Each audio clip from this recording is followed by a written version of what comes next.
Headline: a new MIT report finds 95% of GenAI projects fail. It's everywhere. A wave of panic in the enterprise world, followed by a wave of experts debating the data. But the headline doesn't tell you why. And to find that, you have to do what most people didn't. You have to open the blueprint.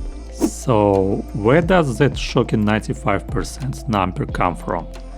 The report lays the data out plainly. Of all the custom enterprise tools that get evaluated, only 5% actually make it to production. And when you dig in, the report points to two fundamental flaws in how we approach AI. The first is fundamental bias towards the visible. They call it the investment bias. The data shows executives are pouring money into flashy front office tools for sales and marketing, the things that looks good in a slide deck. But the real ROI the report finds is hidden in the boring back office, the places no one sees. As one executive says, it's hard to justify a tool that helps his team work faster if it doesn't directly move revenue. But the second culprit is even bigger. It's the technical foundation of the tools themselves. The report calls it the learning gap. It's a tool with amnesia.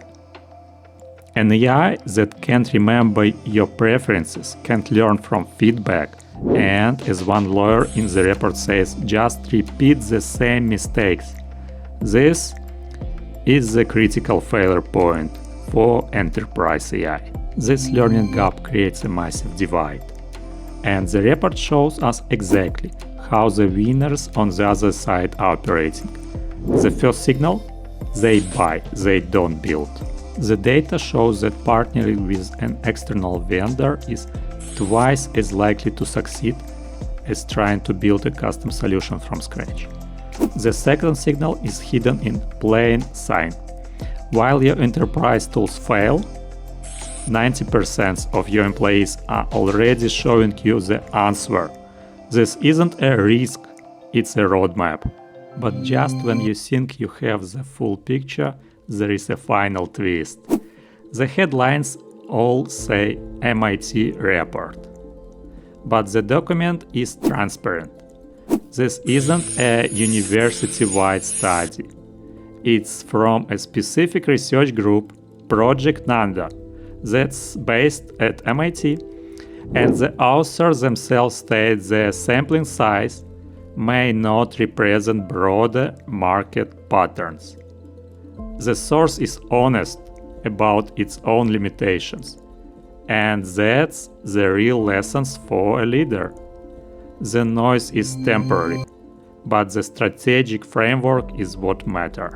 1. Scrutinize the source. Know the context before you bet your budget. 2. Find the signal, not the noise. Look for tactical patterns like buy versus build. And 3. Prioritize learning.